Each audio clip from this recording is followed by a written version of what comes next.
خب خوردن شیرینی ها ممکن است؟ اگر سوال همین خیلی درست خونده باشم بله خوردن شیرینی ها درست است.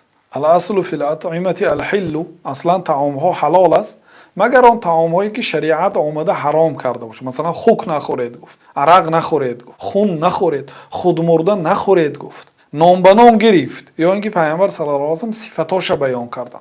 هر یک حیوانی که دندانی درندگی دارد با اون شکار میکنه، مانند شیر، پلنگ، گرگ، روباه، این چیزها حرام است. خرس یعنی که صفتش که بیان کردن.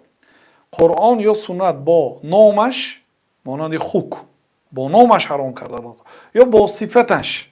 هر یک پرنده که صاحب چنگال است، صاحب یعنی که شکار است، مانند عقاب و مانند حیوان لاشخور، پرنده لاشخور، اینا حرام است. اما دیگر حیوان ها و پرنده هایی که شریعت آنها را حرام نکرده است اصلا حلال است. با یک سوال دیگر هم گفتن که یگان نوع ماهی حرام هست یا نه؟ گفتیم اصلا تمام ماهی ها حلال است، مادامی که اگر یگان نوع ماهی باشد که واقعا ماهی زهردار باشد و به سلامتی انسان ضرر میکرده باشد و اگر واقعا معین کنند، تشخیص کنند که همین نوع ماهی زهردار باشد، بعد آن حرام میگردد. اصلا تمام ماهی ها حلال است.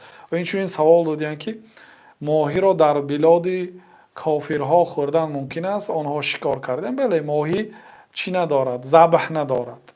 بنابراین ماهی حتی خود مردش هم حلال است. ماهی همه نمودش حلال است.